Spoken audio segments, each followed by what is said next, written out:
Welcome to the Business Building Blocks podcast, where we talk about the struggles and celebrations that leaders and entrepreneurs experience on their journey to success. I'm your host, Kristina, and I'm passionate about helping you achieve massive amounts of success at work and at home.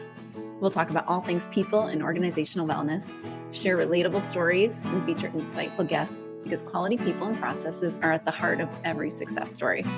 Ready to learn, grow, and have fun? Let's dive in. Hello, and welcome to the Business Building Blocks podcast. I'm your host, Kristina Schmidt.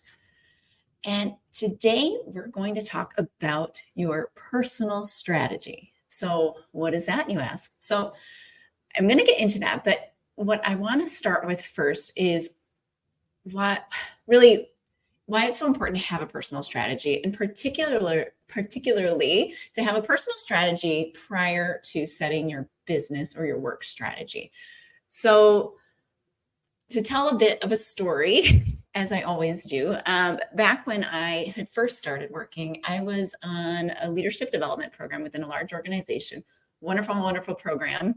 But we were always being asked to set these huge goals of, okay, what job do you want in the future? What's your career aspirations and that sort of thing? And there was almost an expectation to write down these like highfalutin jobs within the organization. And, so I was, in all honesty, I had no idea what I wanted to do. I kind of sort of liked what I was doing. I liked learning what I was learning. And so I was like, well, and so I would write down what I would think was the most logical path, but it wasn't really what I wanted. So yes, I was like, you know what, these would be good for building, whatever career I want. But the reality is that they weren't aligned. So I wrote down something like a plant manager, internal type consultant, so like a VP of something or other. Everyone else is writing CEO of the whole organization, that sort of thing. And when I took a step back and I looked at it though, I was like, but I want to have a family. I want to kind of have this kind of home life and neighborhood life. And so the reality is that these work goals that I was setting, they were there, but they didn't drive me. And the biggest issue is that they didn't align with what I wanted out of life. Just the way the organization worked, if you were a VP of anything, you were on a plane probably 3 weeks out of the month. And that doesn't work for being there when your kids get home from school. Or having them in general, or having a family. And so my life and my work were not aligned. And so this just drives, and it further aligns with why in the Cornerstone program, you need to understand yourself and what you need before you set your business strategy. And so this is another portion of that, of setting your personal strategy and understanding where you personally want to go, so that your business supports you and your business supports the life that you want, not somebody else's dream, or your business is not running your life. So before we get into it, I want to talk to you about a mindset around this. So something that you need to understand, I guess, is that no one can set your personal strategy except you and God. So I'm going to say that again because it's important. No one is going to set your personal strategy except you and God. So yes, I look to God before setting mine. I say, what is your mission for me? And that aligns and informs my personal strategy and where I am going in this life. So I hear so many people, they're like, well, I need to see what this person is thinking so that I can figure out, how that fits in, and then I'll figure out my plans. But it's like, that's not going to happen, or that's not the best way, because now your strategy or your wants are dependent on that other person. And is that going to really get you what you want in your life, or what you want out of your business? Okay, so couple of rules around strategy. Okay. So the first rule is it doesn't have to be formal. So yes, a rule about it not really having a lot of rules. Okay. So very much like me. It doesn't have to be formal, but it does have to be memorable. So are you going to want to write it down? Probably. Might help you remember it. But the whole thing is like, if it's not simple and you can't remember it, then there's no way you're going to possibly live by it.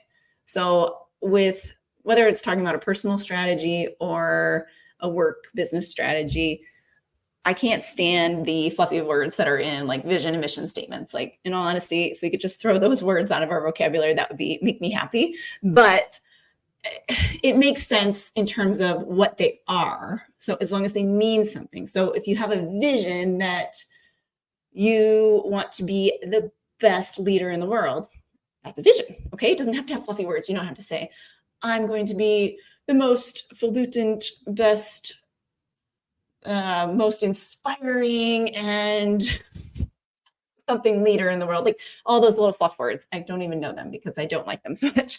But we don't want to have this super complicated mission because we're strategy for ourselves. Otherwise, we're not going to remember it and it's not going to mean as much to us. So that was rule number 1. Keep it simple. Rule number 2, it's a living document. Okay, so what does that mean? So when I'm going to say document, air quotes, because yeah, you're probably going to write it down, but it doesn't have to be a formal like affidavit or something like that you're writing someplace, but it's good to have it written somewhere. Maybe you got it on a whiteboard, or maybe you keep it in like a journal or your Bible, or just wherever you kind of keep goals or keep things. For me, I actually merge a lot of my business goals and my life goals. So like when I did my 2024 strategy, I actually put them together. I did like, it was kind of an overall thing. And so within it, it has my work and my personal things in there, but that's because of the business and how I run my business.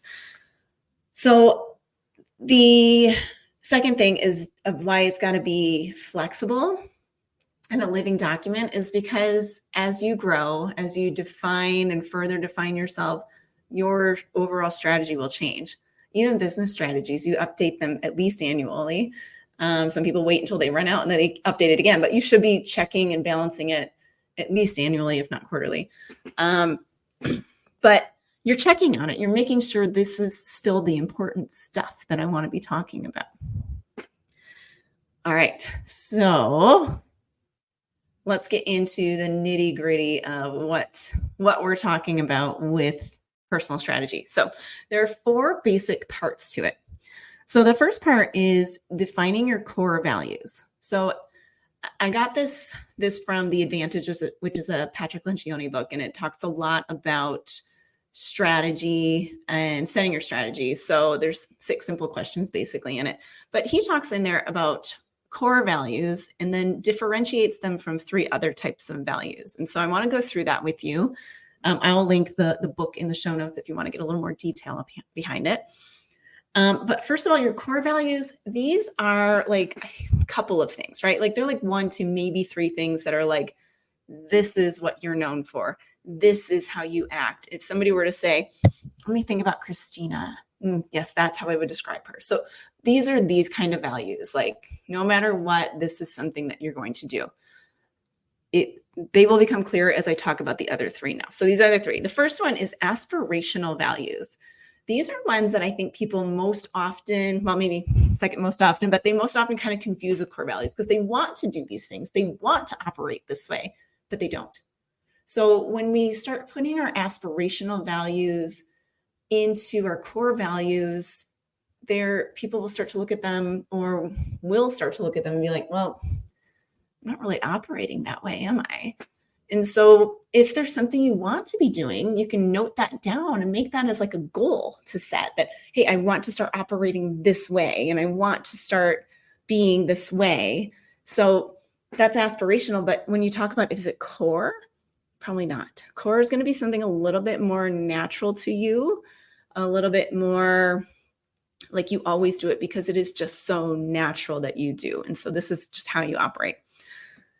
The second type of value are the accidental values. So now accidental ones can be dangerous. So to give you an example, like a workplace example, an accidental value might be that every meeting starts 2 to 5 minutes late. So not a great value, certainly not a value you'd want to put on a poster and tell all of your clients about. But it's become a value because it's now accepted.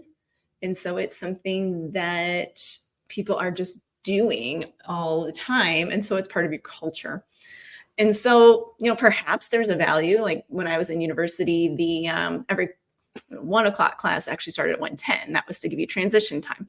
So maybe that's a value, that we allow people transition time between meetings. So every meeting starts at 5 after. Okay, well, if that's a thing, then maybe it's kind of core. Or maybe it's just an expectation or a rule or a cultural rule, but maybe it's not a value. So we want to watch out for the accidental ones, because they're the ones that happen because we allow them to happen.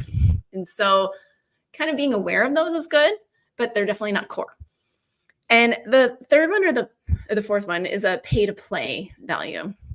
And so pay to play are just almost the expected norms. So we can say we are honest in all of our operations. Okay. Well, if we're honest, that's wonderful. We should all be honest. That's just kind of the right thing to be doing. But is it really a core value? Is it, when people think of you or when you're operating, is honesty the thing that is above all other things? Like, you will be honest before you will be kind to somebody. You will be honest before you will, I don't know, protect an employee. You'll be, like you're going to be so honest that it will trump everything else. And that would make it a core value versus just a pay to play value. And so look at how you really and truly behave. Like, if honesty trumps everything, even like family relationships, all of that stuff, that you're just going to be, I've got to have that, like, I've got this boundary that I'm honest, it doesn't matter, that's fine. Then that could be a core value of yours. And so our value system works as a filter for us. If we can say this aligns with my values, yes, I can move forward here. And so it's great when you're kind of looking at workplaces and you're saying, okay, I've got this value system here, but the value system of this workplace doesn't seem to align with it. I like to have Sundays off so I can go to mass. I'm expected to work every single Sunday.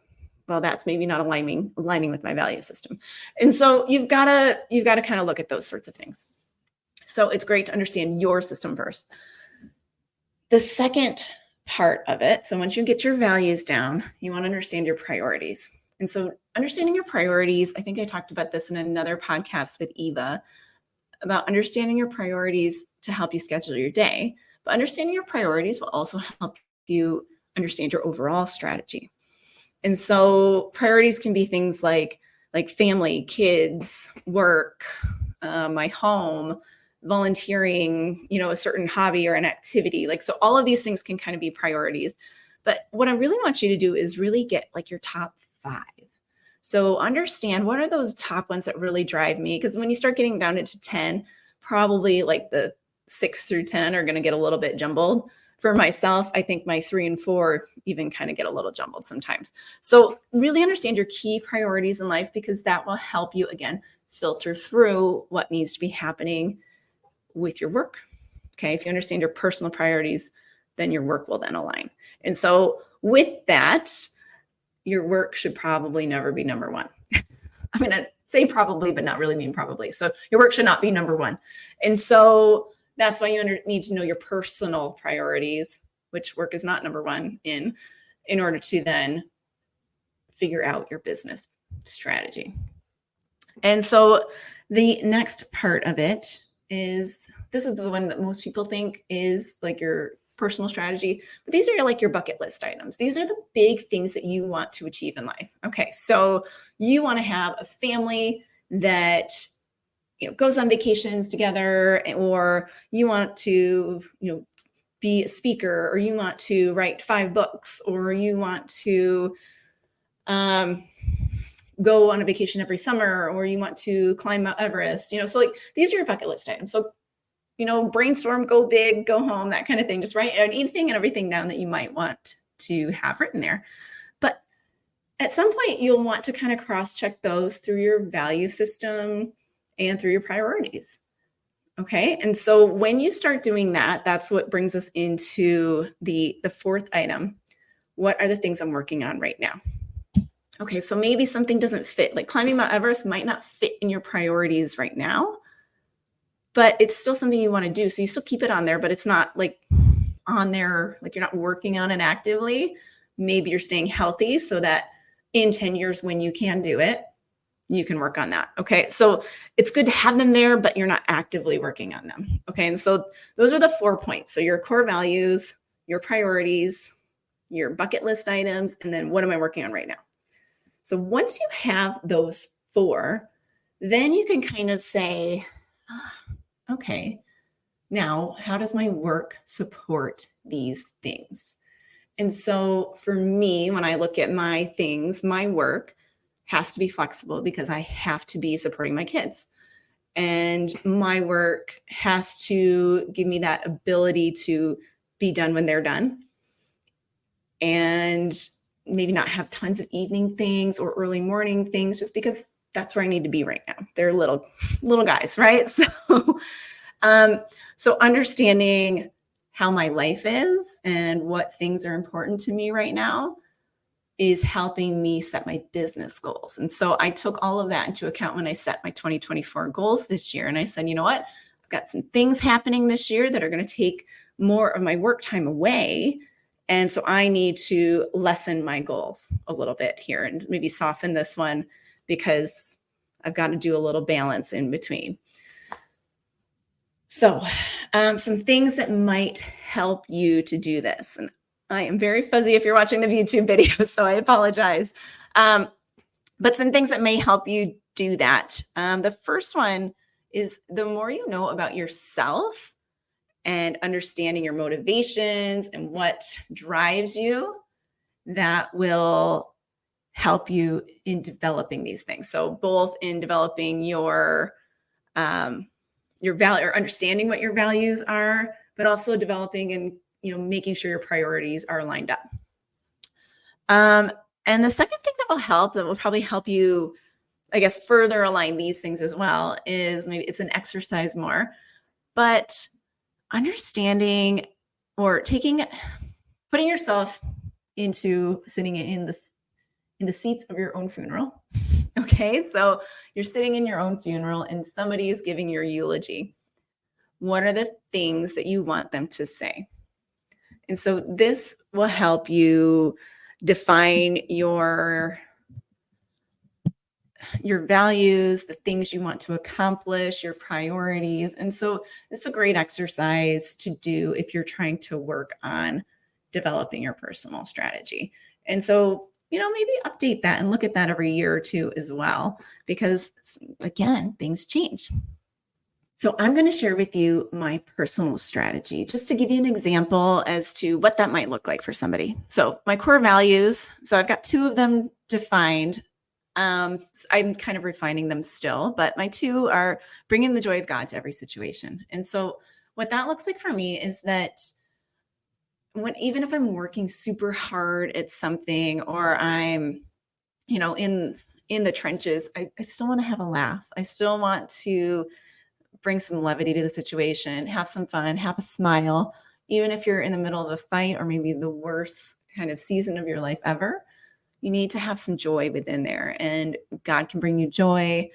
I like to bring joy to the situations when people are struggling. And so that for me is it's a value. It's something I just do naturally, but it is definitely, maybe I don't see that it's unique or different, but I think some people struggle with it. And so I want to be that light for them if I can be.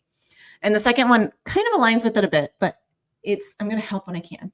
So I always want to be that first one in there saying, I'll help you. I'll help you. Yep. And sometimes I have to hold myself back a little bit because I overextend myself. But I want to be the one to help. So those are some values. There are filters I can look through, like, is this life situation, is this long-term taking me away from being able to provide joy and help to others? Or is it, maybe this is a hard point that is leading me to eventually provide more joy or to be able to help more people. And so I can assess things through that. My priorities. So I mentioned before that my priorities get a little bit skewed, but my top two, my first one is my overall wellness. And so I talk about wellness as mind, body, and spirit. And so my mind, am I taking some time to rest? Am I, going to therapy because it's good for me? Am I just sorting out things in my head so that I can show up the best? Okay, that's my mind. My body, am I moving my body today? Am I staying fit? Am I feeding it healthy fuel? So those are some things. So I prioritize that sort of stuff to happen each week or each day. And then the third one is spirit. So am I taking that time to pray? Am I taking the time to renew myself?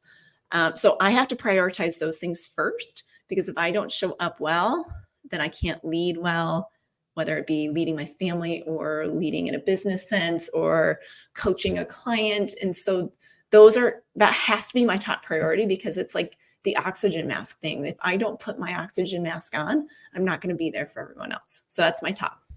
My second one is my kids. They are my most important job in the world, and I have to be there for them. And so that's that's the way it is.